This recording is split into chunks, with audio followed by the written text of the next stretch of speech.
Oh, good day. If you're a Game of Thrones fan, you know by now that Sir Barristan Selmy has definitely been killed off in Season 5, Episode 4. The Game of Thrones YouTube channel uploaded a preview for next week's episode in which the opening shot was Selmy's dead body.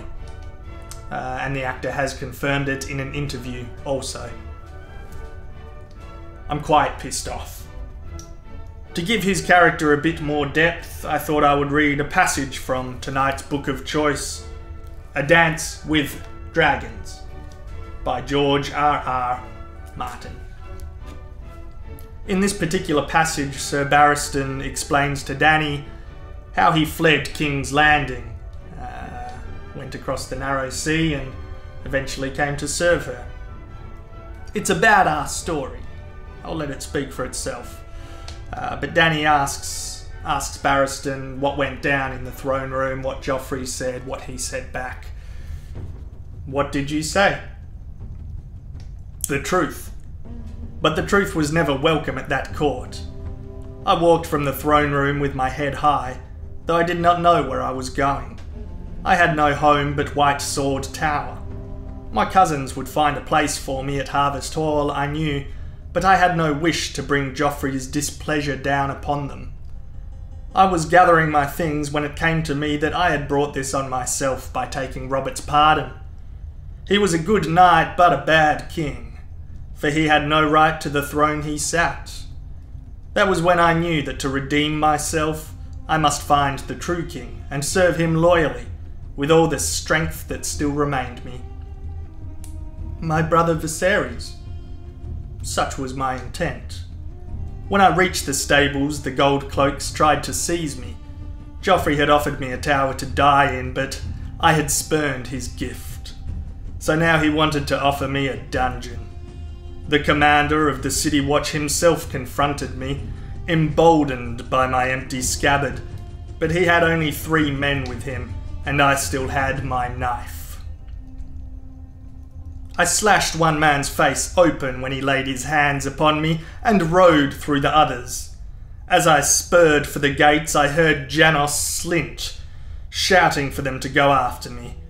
Once outside the Red Keep, the streets were congested, else I might have gotten away clean. Instead, they caught me at the river gate. The gold cloaks, who had pursued me from the castle, shouted for those at the gate to stop me, so they crossed their spears to bar my way. And you without your sword, how did you get past them? A true knight is worth 10 guardsmen. The men at the gate were taken by surprise.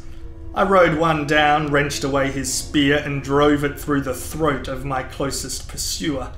The other broke off once I was through the gate. So I spurred my horse to a gallop and rode hell-bent along the river until the city was lost to sight behind me. That night I traded my horse for a handful of pennies and some rags, and the next morning I joined the stream of small folk making their way to King's Landing. I'd gone out the mud gate, so I returned through the Gate of the Gods, with dirt on my face, stubble on my cheeks, and no weapon but a wooden staff.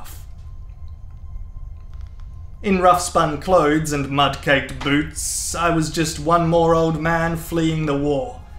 The gold cloaks took a stag from me and waved me through. King's Landing was crowded with small folk who'd come seeking refuge from the fighting. I lost myself amongst them. I had a little silver, but I needed to pay my passage across the narrow sea, so I slept in septs and alleys and took my meals in pot shops. I let my beard grow out and cloaked myself in age. The day Lord Stark lost his head, I was there, watching. Afterward I went into the Great Sept and thanked the 7 gods that Joffrey had stripped me of my cloak. Stark was a traitor who met a traitor's end.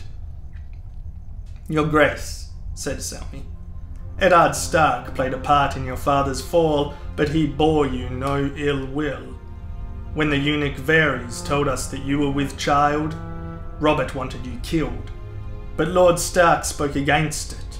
Rather than countenance the murder of children, he told Robert to find himself another bloody hand. We'll leave it there. Thanks very much for being a part of Book Club, and R.I.P. Sir Barristan Selmy in the TV show.